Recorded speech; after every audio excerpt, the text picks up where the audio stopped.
I'm Anna, and welcome back to Anna Crochets and Sometimes Makes Fiber Art. Oh, I should be using this. Ugh, so bad at this. So bad at this. Let's take a trip down memory lane. Let's go back to November 2024. Me and my best friend went to the world tour. You know the one. And this was post DWI, but pre-Lyme's disease. And during that concert, my friend did not do well. She just started feeling terrible. We think it may have been how overly excited she got because we had pretty decent tickets. I think it was the closest she had ever been to Justin Timberlake. And she is a very big fan. And later that year, I think like 2 weeks later, I came down with mono. That was awful. The worst experience I've had so far in my life. Hopefully I don't have anything worse than that. Knock on wood. And if you are sitting there at home with mono, I thought I was gonna die, and here I am, so much better. So you won't die, you will be okay. Stay off Dr. Google. But let's go forward a little bit in time to the next year, November 2025. Me and my best friend went to another concert, and we brought a couple other friends this time, and we got rejected, and then we saw a couple brothers perform, and that was a really good time.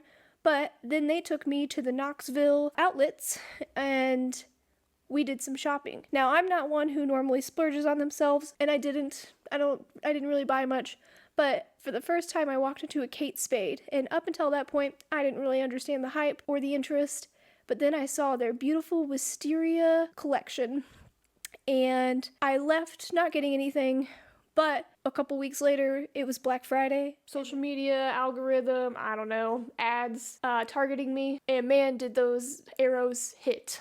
I ended up with a beautiful bag. I saw Kate Spade had these really cool bag charms that were really expensive, and yet and still I have not splurged on that, but I have still been wanting a bag charm so very badly.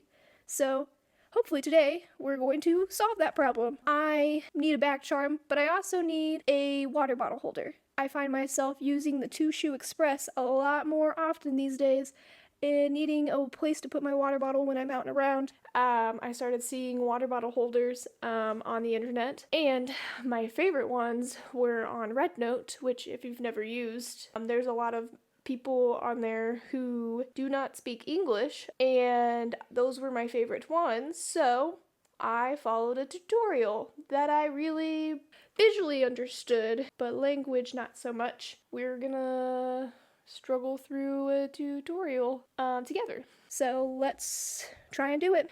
And struggling is definitely what I did. This is not the only time I had to undo this piece. It happened many times. Now, if you're someone who is not interested in the somewhat informative tutorial, you should skip forward to about 9 minutes. As with all crochet videos, we're going to begin with a slip knot. On Rednote, I initially found a video to follow, and then I realized that it got too fast at one point. It skipped too much visually for me to understand what was going on, so I ended up finding another creator who had a diagram. So following the video that I found, we're going to begin with 8 chains. I will link both of these creators down below, of course. And we're going to count down 3 chains. So into that 4th one, we are going to do a double crochet. Into the next one, we're going to do a double increase. Into the next one, we're going to do 3 doubles in 1 chain, and then the next 2, your last 2, you're going to do 2 double increases. It's imperative that you take a quick croissant break, and then chain 2 and turn your work. For this row, you're going to do a back posted double crochet and chain 1 for 8 stitches. Once you get to the end of the row, you have 1 more stitch left. You're going to do a back posted double crochet into that one as well, but no chain 1 on this one. And then you're going to do a half double into the very last stitch of this row. We're going to continue by chaining 2 and flipping your work again. For this row, your little notches are now on the front, so we're now going to do a front posted double crochet into those same spots. And you're going to do a front posted, a regular double, and you're going to do a front posted double crochet, then a regular double crochet into the ones that you had created the chain below in. You're going to do that for 8, and then on that very last one in this row, you're going to do a front posted double crochet ending with a half double.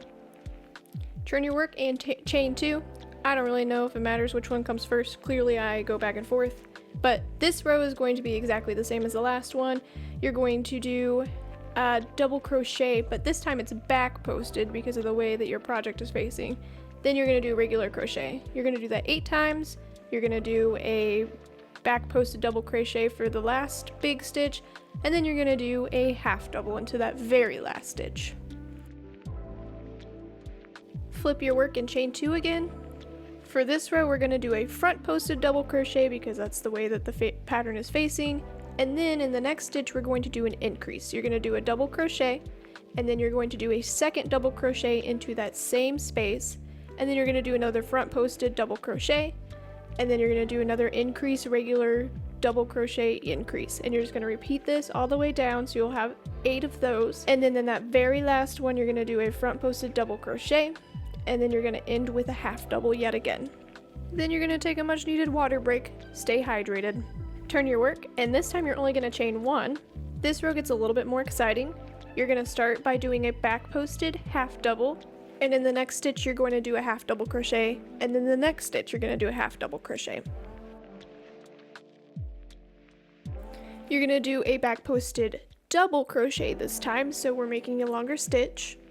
In the next stitch, you're going to do a regular double crochet, followed by the next stitch having another regular double crochet. Then you're going to do another back posted double crochet. The next stitch will have a regular double crochet. The next stitch is a regular triple crochet, so we've got to yarn over twice for that. Go through the loop, yarn over, pull through, yarn over, pull through 2, yarn over, pull through 2, then yarn over and pull through the last 2, which is why it's called a triple. You're going to do a back posted triple crochet, a regular triple crochet into the next stitch, and then in the next stitch you're going to do another regular triple crochet.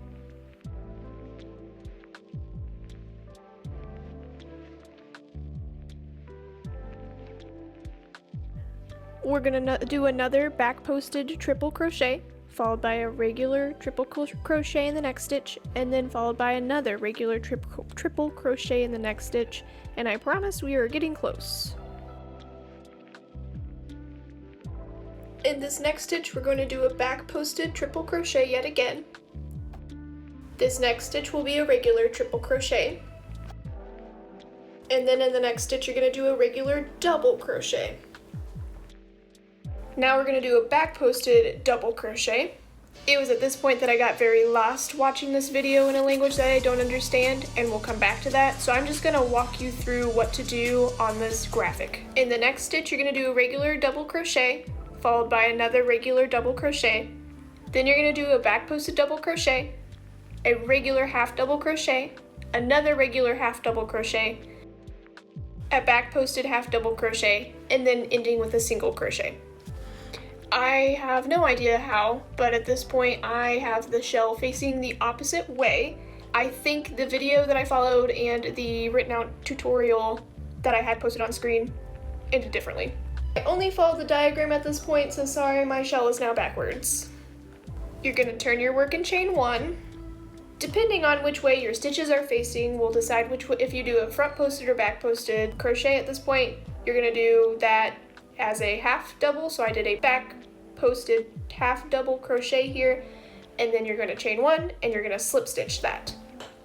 You're going to continue this all the way down the row until you reach the end. Then you're going to realize you screwed up and forgot to put a little loop in the middle, so you're going to go back to the middle of your seashell and you're going to chain until you have a little loop, and then you're going to continue down to the end, just like I did.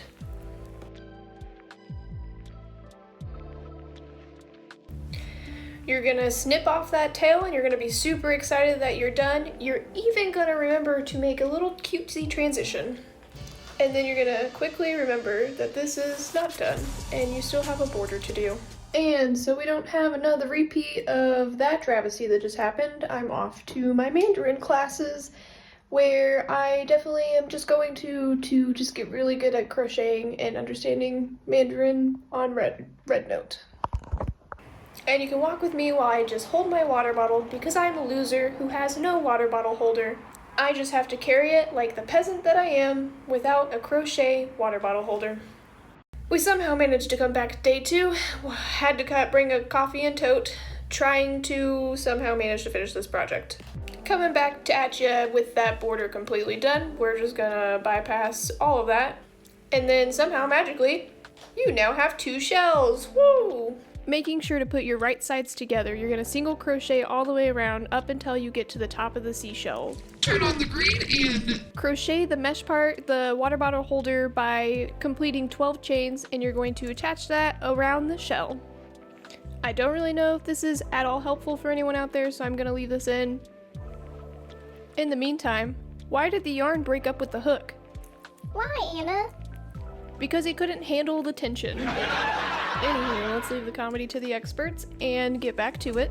When you get to the very end, you're gonna chain 5, and then you're gonna twist around your hook 4 times to do one more than you would a treble crochet. I don't really know what this is called. And then you're just gonna continue. As you build up, you're gonna keep doing a chain of 12, and you're just gonna single crochet those into the following hoop. Once you've built that up, you're going to give it a little squish and a little pull just to make sure it's the right size. I would check this with a bottle. I didn't see this on the tutorials I followed, but I went ahead and finished out the top with a single crochet all the way around. I would chain 4, connect into the 4th stitch, and then do a single crochet for 4, chain 4, and repeat. Then I chained, I think it was 6, to create a little loop on the one side. I secured it in place by slip stitching it into where I first started that loop. I figured out exactly where the other one would need to go for it to be equal, and I did the exact same thing on this side. Chain, slip stitch it in. I wanted my water bottle holder to have a really long strap, so I began by holding it up just like you would a fish that you caught. And I want this to be able to go across my body for security for when I'm going on long walks. I felt it wasn't long enough, so I made it longer. So every water bottle holder that I had seen had tiny little straps that you would have to hold with your hands. And I don't want to be holding my water bottle with my hands. I want to be hands-free. So here you can see me adding a little loop so that way I can somehow manage to connect my strap to my water bottle holder. Because also, this may or may not have been the second little creature that I created, and if I had created another one before that, when I attached the very long strap, I noticed that it didn't all neatly fit inside of itself, so this is my compromise, detachable strap. Once I got that done, I went through and did another single crochet to make it a little bit stronger. I weaved in all of those very mini pesky ends. Oh, is that a knock on the door that we hear? Remember these loops that I had added to the actual piece? Well, I decided that's not how I wanted to attach this together anymore. So I bought these little buttons to hopefully attach to my piece. I also don't know how well they're going to hold up. Please focus. Because they're just kind of stitched to the button, I think. But they're not just glued on, so maybe it will be fine. They're like little beads and things, so maybe it'll actually be fine and be really cute. I'm thinking that instead of these little hoops here, we put the buttons either on here or on the strap itself and then button it in. I'll have to decide which one I want to do. Because I'm not an expert, I don't want to tell you the wrong thing to do, but I just sewed this on by going back and forth through all of the little holes until it felt secure a bunch of times, trying to go every which way. I also went through those beads and tried to secure them a little better. Alright, I got the straps all finished, got the little buttons on. So cute. So, I guess with that being the case, it is done, and that means final reveal time.